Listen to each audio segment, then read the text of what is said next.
What's up, everybody? Welcome to Among the Fence. I am your lovely host, Aaron. Today we're checking out the new self-titled album from the band Rivers of Nihil, or Nil, however you want to say it. This is the fifth studio album from the technical death metal band. They did start out on the more extreme side of this genre, but at the same time didn't really stand out too much amongst their peers.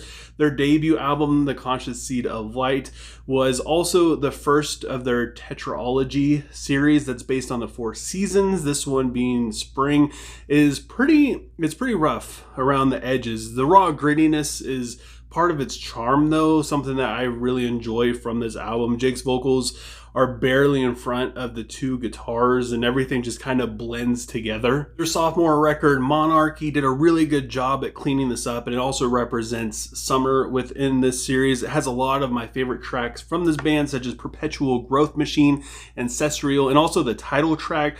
It still holds on to the really strong technical death metal roots without too much experimentation and exploring too many different stuff. It's just a bunch of really groovy, thick, chunky cuts that you can headbang to. Then they dropped the album Where Owls Know My Name, which of course represents fall, and they really flexed their gigantic, massive, creative songwriting muscles on this album. And this is considered to be as good as it gets. This is top Rivers of Nihil. This is just them at their peak songwriting skill. It's just it's so good. It's kind of divisive, though, because this album steps a little bit more into their proggy side of death metal, and it's a little bit further away from the aggressiveness that was Monarchy in their debut album. Has a lot more catchy hooks, has incredible storytelling and atmosphere that you don't really get from a lot of death metal songs and albums that were coming out around the same time. And it's just a lot less heavy riffage, but to me, there's a lot more memorable riffs throughout this album. I would say this is also the most accessible album. It's very, very easy to listen to this thing all the way through. You can even pick songs out. A lot of favorites are Home, Silent Life, Subtle Change, which is just so freaking good. Honestly, this whole album, like I said, you can listen to it start to finish, and it's just banger after banger. To me personally, I get a lot of like Pink Floyd vibes from this album. And I think it made everyone really excited for part 4 of this series, which would be Winter. It was titled The Work. And I think a lot of us were kind of hoping for Where Owls Know My Name part 2. And honestly, we were left still waiting. The concept progginess goes hella hard in this album, making fans of Where Owls Know My Name scratch their head at times, wondering what the heck they were thinking. The opening track is pretty weird with its la-di-da-di-das, and it's very theatrical, and it's just kind of out there. Not at all what I was expecting and a lot of other fans were expecting. I gotta say, when this album came out, it wasn't that well received by everybody. It was, a lot of people were split on it, but to me, I feel like as time has gone on, the fans that didn't really care for this, me personally, I feel like it's growing on us a lot more. There's a huge focus on the story in this album. Writing of this album was influenced a lot by the pandemic and feelings of helplessness. It also breaks the fourth wall, which they haven't really done before, especially with songs like The Void, from which no sound escapes, and also More, which touches on the demands and the expectation of fans. Which, I mean, yeah, we kind of, yeah, it's appropriate. The focus also explores childhood addiction to amphetamines, something that bass player and the main songwriter Adam Biggs struggled with. It also is the last album with their main distorted vocalist Jake and also their rhythm guitar player. Not gonna lie, losing Jake to me was pretty painful. That was a big one, especially since over the years I had become friends with him, talked to him here and there a few times, and yeah, hearing that he was no longer going to be in the band it hurt a little bit, just because I was so excited for everything that he basically did. But it was kind of cool too, because Adam Biggs being the main songwriter, he's now going to be able to sing his own songs moving forward. So hopefully, yeah, hopefully it paid off. And I gotta say that when they started to release singles, Jake was sorely missed. But at the same time, Biggs really stepped up. His vocals sounded so good. Looking at the single House of Light, you hardly even realize that the vocals are different. Sure, they do sound different, but we're already used to hearing Biggs in there. So it's just more of that. And he sounds great. He doesn't really sound like anybody else. He still has a very unique sound to him. The clean vocals, they were a nice touch. They create a really chilling atmosphere within this song. The saxophone kind of hangs out in the background too, which adds a whole other dynamic to it. The chorus, to me, in this song was pretty addicting. It has a great hook, and the verses show that they could still go really hard, and it even touches on some of their older school like death metal technical kind of roots here and there. It does feel a little too mainstream at times, even compared to the past singles they've released. And then they dropped American Death, which has a really strong deathcore quality to it, but it doesn't sound all that different from House of Light. If we're going to be completely honest, it's very drum forward in the verses. The chorus was just okay. It feels more like a weird sidestep within the song. It doesn't really fit in all that well. It's a fairly aggressive track, but again, the bridge sounds almost exactly like House of Light. And to make things even more confusing, they then released Water in Time, which was the last single. The soulful cleans sound all right in the chorus, but it honestly, it just doesn't really do it for me. It reminds me too much of like Stone Sour or some other dad rock band. The vocal tone it just doesn't really fit all that well, and it kind of feels like it's just doing the same thing. The distorted vocals in the bridge does a good job at bringing the energy and the passion and the music to life, and at the same time I think it helps too, because overall the music just gets better around this point as well. And the reason for this is because ex-vocalist, guitarist, Black Crown Initiate has now taken over for clean vocals and also some songwriting here and there for this band, and it really shows through on the opening track, where it sounds like a mixture of Black Crown Initiate and also like Opeth if they had a baby. Honestly, it's okay.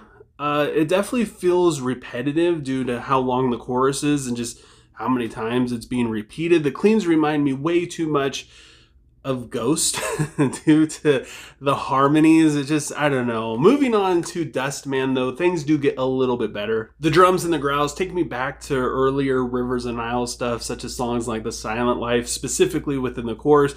The post-chorus adds more cleans, which I feel like takes away from just how heavy and aggressive the song really is.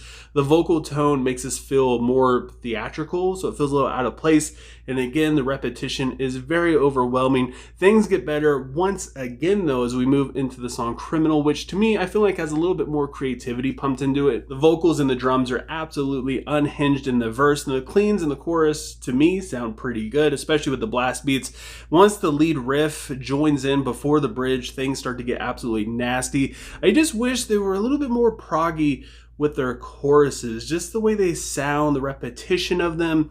There's not a whole lot of difference between the first chorus and the third chorus and all that other stuff. So because of that, it kind of takes you out of the creative moment that the verses have been kind of building all around, and the chorus comes in, it just sucks you right back out of it, and it makes it feel like just some standard written song that just feels, dare I say, lazy at times. It does get saved by the outro though. I did enjoy that part of the song quite a bit. Then we have Despair Church, which has a throwback vibe once again to Where Owls Know My Name, specifically the song Subtle Change, just not nearly even close to being as good. Again, the theatrical cleans definitely sound cheesy and take away from this song. The cleans and Subtle Change were deep, and I don't even mean like tonally, I just mean what they brought to it, their presence and the different type of dynamic they brought into the song was just so much more, and they were haunting. Even when they were soaring right along with the distorted vocals, it created just such a cool contrast to them.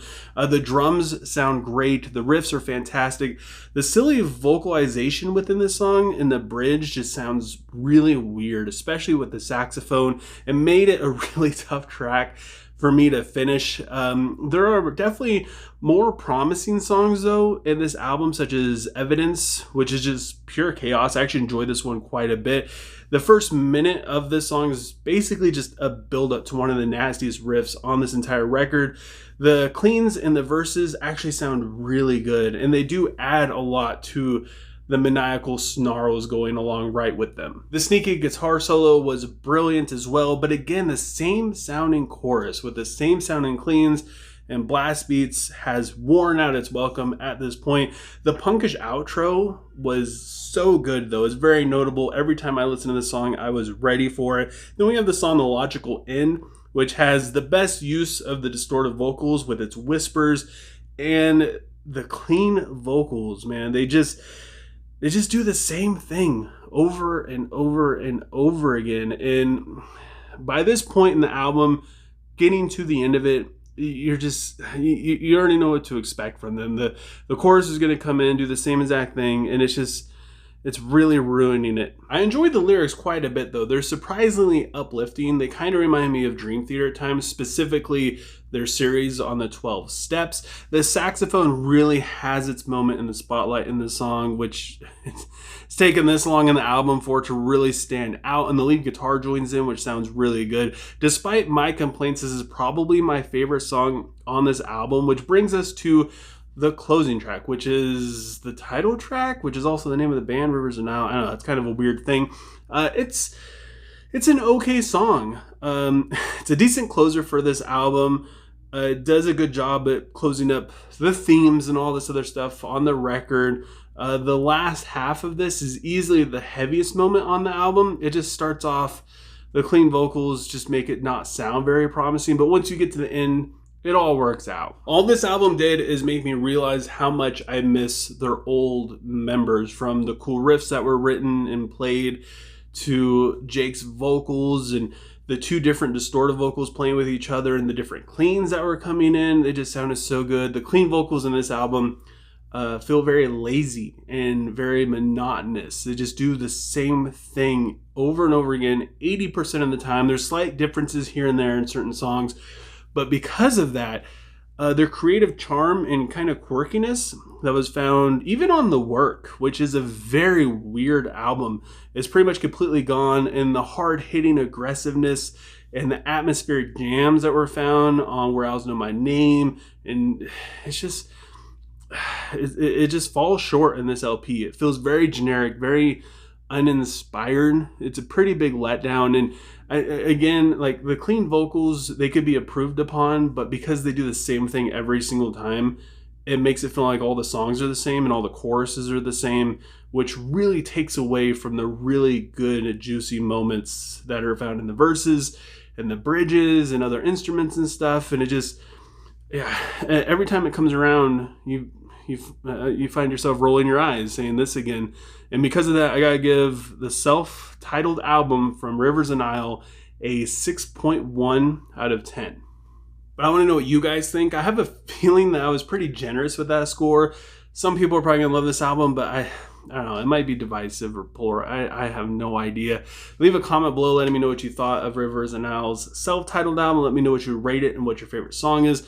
Also, if you enjoyed this review, don't forget to give it a like. It helps me out a lot with YouTube's algorithm, and it will keep my videos popping up in your recommended section. If you want to keep seeing me, if you want to, support me for that, you can always subscribe and ring the bell icon. I think only like 7% of people that see my videos are subscribed, so that would help me out a lot and help you out a lot, especially if you don't want to miss out on any future reviews or New Music Fridays. But anyways, thank you guys so much for taking time out of your day to listen to me sit here and talk about music. I hope you have a good rest of your day or night, whenever you have me watching this, and I will talk to you guys next time.